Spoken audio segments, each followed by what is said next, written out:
On June 10th, 2021, at 5:45 a.m., the FBI raided my home, cuffed me, my best friend, in front of his 3 and 7-year-old sons, and two other housemates of mine. 20 agents, assault rifles drawn. I'm sitting there thinking, this is what you do when you're going into the head of Antifa's house. But Antifa's just an idea, right? Cuffed and held outside in nothing but my sweatpants. I was floored just thinking, this is what they do for mobsters, sex traffickers, gun runners, not someone whose biggest crime in their life has been drinking and driving, not someone who's calling for the end of the trafficking of our children, not someone who's calling for God to be put back into our culture, not someone who is asking the citizens to be more civic minded and run for local office, but the bad guys.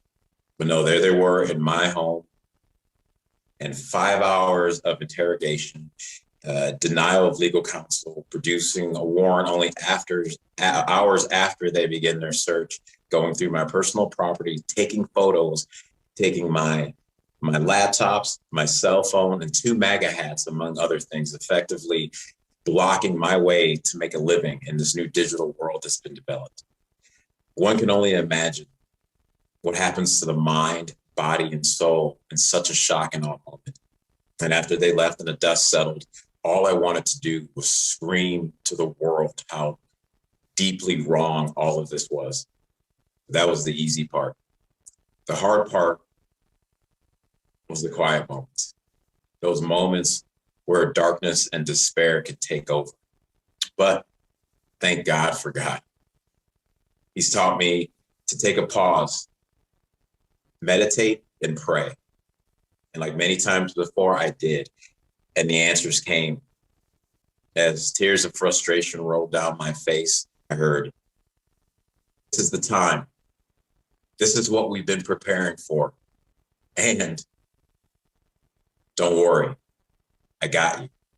I have to continue to stand up and fight because they want us to shrink in the darkness.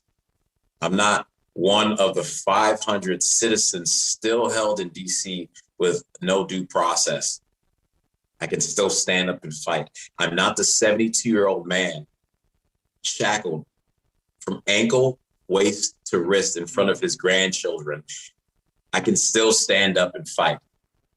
I'm not that child locked in the dark corner, screaming to God, why? I can still stand up and fight. And make no mistake, this is the great battle of our time, and God chose us. For we do not wrestle against flesh and blood, but against principalities, against powers, against the rulers of the darkness of this age. And I, just like you, can still stand up and fight. We owe it to those that came before us, those that paid the ultimate price to be a part of what this promise that is America. Now it's our turn.